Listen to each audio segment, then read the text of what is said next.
Hello guys, good morning. Welcome back to my channel. तो सुबह की शुरुआत हो रही है मेरी 4 बजे। उठते ही मैंने अपना कंबल वगैरह फोल्ड किया है। ये सबसे ज़्यादा ज़रूरी है क्योंकि ठंड में बिल्कुल भी मन नहीं करता उठने का, और कंबल फोल्ड नहीं रहता है तो लगता है थोड़ी देर और लेट जाती हूँ, बाद में पढ़ लूंगी। और ये देखो, मेरी इतनी लंबी लंबी चुटियाँ हो रही थी कि इतने मोटे रबड़ लगाने की जरूरत पड़ गई। यहाँ आने के बाद मैंने अपने बालों की बैंड तो कुछ अपने डाइट से बजा दी है, और जब से मैंने रूम शिफ्ट किया है यहाँ का पानी भी बहुत ही ज़्यादा खतरनाक है मेरे बालों के लिए। पढ़ने बैठने से पहले मैं सोच रही थी कि मंदिर की लाइट्स जला दूं, लेकिन ये देखो मैंने बोर्ड को इधर उधर खिसका के ये लाइट भी खराब कर दी लग रहा है। साइकेट्रिक के नोट्स तो मैंने पढ़ के कंप्लीट कर चुकी हूँ। अब अनाटमी के 2-3 चैप्टर बचे हैं, उसे कंप्लीट करूंगी आज। अनाटमी तो अच्छा लगता है पढ़ने में कि अपनी बॉडी के बारे में हमें जानकारी मिलती है, लेकिन कुछ चैप्टर्स ऐसे हैं जो मुझे बहुत ही ज्यादा बोरिंग लगता है, जैसे कि सेल, टिश्यू और ब्लड। लेकिन ना चाहते हुए भी आज उस चैप्टर को कंप्लीट करूंगी, फिर मेरी अनाटमी और साइकेट्री कंप्लीट हो जाएगी पूरी तरह से। अनाटमी के नोट्स पढ़ने के बाद मैं साइकेट्री का रिवीजन करके कंप्लीट कर दूंगी आज इसको पूरी तरह से। फिर बचेगी मेरे पास ओबीजी पीडिया, जो कि सब्जेक्ट मुझे बहुत ही ज्यादा पसंद है, तो उसका रिवीजन ही करना है क्योंकि ऑलरेडी मैं उसे बहुत बार पढ़ चुकी हूँ। 26 को तो पेपर है, उससे 1-2 दिन पहले ही उन दोनों सब्जेक्ट्स को पढ़ूंगी। अब मेरे पास फंडामेंटल ऑफ नर्सिंग और कम्युनिटी हेल्थ नर्सिंग के नोट्स पढ़ने रह रहे हैं। नोट्स पढ़ने के बाद जब तक यूट्यूब की क्लास स्टार्ट होने ही वाली होती है, तब तक मैं धो लेती हूँ अपने बर्तन और करूंगी अपने लिए गर्म पानी। स्टडी के बीच में ब्रेक लेने से बहुत ही ज्यादा फायदा होता है क्योंकि टाइम वेस्ट नहीं होता है। जितना टाइम अपने आप को आप देते हो कि मुझे 5 मिनट के अंदर ये काम निपटाना है, तो ज्यादा से ज्यादा हम कोशिश करते हैं कि उस टाइम में वो काम कंप्लीट ही हो जाए। किसी भी काम को करने के लिए अलग से टाइम नहीं निकालना पड़ता या टाइम वेस्ट नहीं होता है। फिर मैं करूंगी अब अपनी यूट्यूब पे क्लास। और मैं एक बात कहना चाहूंगी कि आप उन लोगों से, जो लोग तैयारी कर रहे हैं, वैसे लोगों से दूर रहें जो डीमोटिवेट करते हैं, क्योंकि जब भी हम कुछ अच्छा काम करने जाते हैं तो बहुत सारे लोग होते हैं जो आपको पीछे भी खींचने वाले होते हैं, और कई लोग होते हैं जो आपको सपोर्ट करने वाले होते हैं। और जो लोग आपको डिमोटिवेट करना चाहते होंगे वो ये साफ नहीं कहेंगे कि हाँ तू नहीं कर पाएगी, लेकिन कई सारे तर्क वितर्क आपको दे देंगे जिससे आपको ये फील होने लगेगा कि आपसे ये हो ही नहीं पाएगा। सबसे बढ़िया तरीका ये है कि अपने तैयारी के दौरान किसी से बात ही नहीं करने का, ना किसी से मोटिवेशन लेने का और ना ही किसी से डिमोटिवेशन लेने का, क्योंकि हम खुद से मोटिवेटेड हैं तभी हमने ये तैयारी शुरू करी है या स्टार्ट करी है अपनी स्टडी। और मैं हमेशा यही सोचती हूँ कि हमें खुद से ज्यादा कोई भी मोटिवेट नहीं कर सकता इस दुनिया में। स्टडी तो मेरी कंप्लीट हो गई है, मतलब मॉर्निंग का टारगेट ऑलमोस्ट कंप्लीट है। तो अभी ड्यूटी भी जाना है, तो उससे पहले मैं घर का सारा काम निपटा लूंगी। घर की साफ सफाई भी मेरे लिए बहुत ज्यादा जरूरी है, नहीं तो ड्यूटी पे चली तो जाती हूँ लेकिन दिमाग में चलता रहता है कि घर में थोड़ा गंदा पड़ा है। थोड़ा सा प्रॉब्लम है मुझे साफ सफाई को लेके कि होना ही चाहिए, रोज झाड़ू पोछा होना चाहिए या साफ सफाई रहनी चाहिए, कहीं भी थोड़ी सी भी गंदगी नहीं रहनी चाहिए। अभी नहाने धोने के बाद मैं हो गई हूँ तैयार सेंटर जाने के लिए। और ये देखिए, ये सूट मैंने कल ही सिला के लेके आई हूँ। इसके साथ एक और सूट खरीदा था मैंने, जो मैं कितने महीनों से अपने पास रखा हुआ था, सिलाने के लिए दे ही नहीं पा रही थी क्योंकि जहाँ पे मैं अपने कपड़े सिलवाती हूँ वो टेलर आंटी पड़ती है मेरे घर। जब जाती हूँ तो बीच रास्ते में मुझे उतरना पड़ता है उनके लिए, मतलब उनके पास कपड़े देने के लिए। और मेरा घर जाना तो होता था लेकिन बीच में उतरने का मन ही नहीं करता था, फिर एक बार ऑटो चेंज करना पड़ता था, तो इसलिए कई महीनों से ये मेरे पास पड़ा हुआ था, कम से कम 3-4 महीने से। फिर मैंने सोचा कि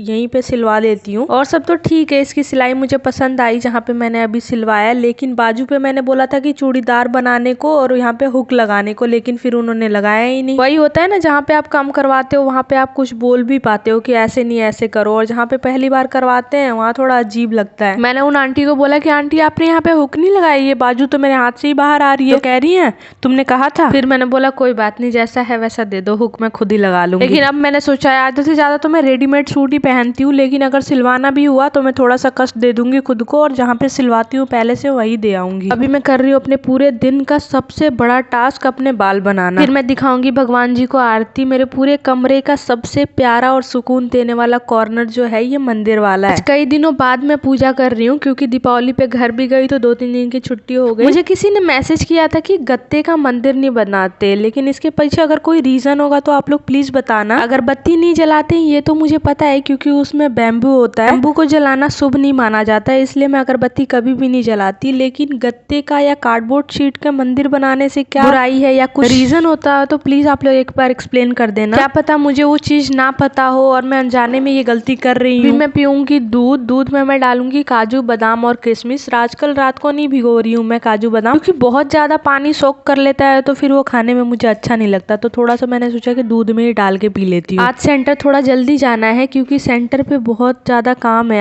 आज के दिन प्रेग्नेंट वीमेन और 0 से 5 साल तक के बच्चों को जितने भी टीके लगते हैं, मतलब वैक्सीनेशन, इम्यूनाइजेशन होता है, BCG, पेंटा, पोलियो, ETC सब लगने हैं, तो आज बहुत ज्यादा भीड़ रहती है। एक्चुअली ये काम मेरा तो नहीं है, ये काम ANM का है, लेकिन मुझे भी वहाँ पे प्रेजेंट रहना जरूरी है, इसलिए आज खाने को मैंने कुछ भी नहीं बनाया। रात की थोड़ी सी मैकरोनी थी और रसगुल्ले थे और दूध पी रही हूँ। अभी मेरी एक पड़ोस की ही आंटी हो, तो उनको बोला था कि मुझे 10 दिन के लिए आप खाना मतलब दे दो, मैं पे कर दूंगी। वो तो कह रही थी कि मतलब 10 दिन कोई बात नहीं, तुम बेटी की तरह हो, ऐसे ही खा लो। लेकिन मैंने सोचा नहीं, ये सही नहीं रहेगा। आने वाले टाइम में भी मुझे टिफिन लगवाना हो या ज्यादा टाइम के लिए खाना कहीं बाहर से खाना हो, तो मतलब ये पास है तो इनसे ही ले लिया करूंगी। लेकिन कोई भी फ्री में थोड़ी ना खिलाएगा 10, 15, 20 दिन या महीना भर, और खिला भी देगा तो मुझे अच्छा नहीं लगेगा। और ये देखिए अभी मैं पहुंची हूँ अपने सेंटर, जो कि अभी रेंट पे है। गवर्नमेंट सेंटर ऑलमोस्ट बन चुका है, लेकिन वहाँ पे अभी शिफ्ट नहीं हो पा रहा है। आसपास में थोड़ी सी गंदगी है, और पेशेंट अगर वहाँ आते हैं और गंदगी की वजह या किसी जानवर की वजह से उनको कोई तकलीफ होती है तो वो बिल्कुल अच्छा नहीं होगा। इसलिए पहले उसकी साफ सफाई कराएंगे, उसके बाद वहाँ पे शिफ्ट होंगे। अभी तो ये रेंट पे है, मतलब किसी का घर ही है, लेकिन गवर्नमेंट ने इसे रेंट पे लेके और हेल्थ केयर वर्कर्स को यहाँ पे रखा हुआ है। फिर मैं आ गई हूँ अभी ड्यूटी से घर। आते ही भूख बहुत ही तगड़ी लगी है, और मम्मी ये पोहा मतलब चिवड़ाई करके दे के गई थी, ताकि शाम को छोटी छोटी भूख लगेगी तो चाय के साथ खा सकती हूँ, या ऐसे भी आते ही मुंह हाथ धोने के बाद मैंने गैस पे चाय चढ़ा दी थी। बन गई अभी 4:30 तक। तो चाय मैं बैठ के ये सब खाऊंगी और चाय पीऊंगी, उसके बाद वॉइस ओवर करूंगी। अभी आधे घंटे 1 घंटे के अंदर मेरा यूट्यूब से जितना रिलेटेड काम है वो सारा अभी कंप्लीट करूंगी। वो सब कंप्लीट होने के बाद मैं बनाऊंगी अपने लिए खाना। एक टाइम का खाना तो मैं बना सकती हूँ, या अपने हाथ का खाना मुझे ज्यादा ही पसंद है। मिर्च मसाले फिर मैं अपने हिसाब से ही डालती हूँ, थोड़ा सा मिर्च और मसाले ज्यादा खाने की आदत है मेरे को। अभी झटपट से कुछ बनाऊंगी जो मैं जल्दी बन भी जाए और खाने में अच्छा भी लगे। तो ये चीज मुझे बहुत ज्यादा पसंद है कि घिया और सारी सब्जी मिला के, आलू, गोभी, प्याज, टमाटर और सारे मसाले डालने के बाद उसमें थोड़ा सा चावल, मतलब खिचड़ी की तरह बोलो या नमकीन चावल की तरह, बहुत ज्यादा पसंद है मुझे दही के साथ वो खाने में। ये जल्दी से बन भी जाता है और खाने में भी उतना ही लाजवाब लगता है। ये तो कुछ ज्यादा ही टेस्टी बनने वाला है, क्योंकि जो ये घिया है वो घर का घिया है। तो अभी जल्दी से खाना बनाने के बाद मैं दही लेने के लिए जाऊंगी और कुछ सब्जी भी लेके आऊंगी, क्योंकि सारी सब्जियां खत्म हो गई हैं। सब्जियां तो दिवाली पे घर जाने से पहले ही खत्म हो रखी हैं, लेकिन मैंने 1-2 दिन बस ऐसे ही निकाल दिया कि घर से आने के बाद सारी सब्जी और मसाले लेके आऊंगी। सब्जी या मसाले या कोई भी चीज मैं रात को ही लेके आती हूँ, क्योंकि सबसे बड़ा रीजन ये है कि बंदर रास्ते से ही छीन लेते हैं। दूसरी बात ये है कि दिन में मुझे टाइम ही नहीं मिलता बिल्कुल भी। अभी सारी सब्जियां पॉलिथीन से निकाल के मैं टोकरे में रखूंगी। आज का पूरा दिन इतना ज्यादा बिजी रहा है ना, सच में बहुत ज्यादा थक गई हूँ मैं, लेकिन थोड़ी देर अभी तो स्टडी करनी ही है। अभी खाऊंगी मैं खाना। Thank you so much for watching. Video अच्छी लगी हो तो प्लीज लाइक, चैनल को सब्सक्राइब एंड कमेंट कर दीजिए।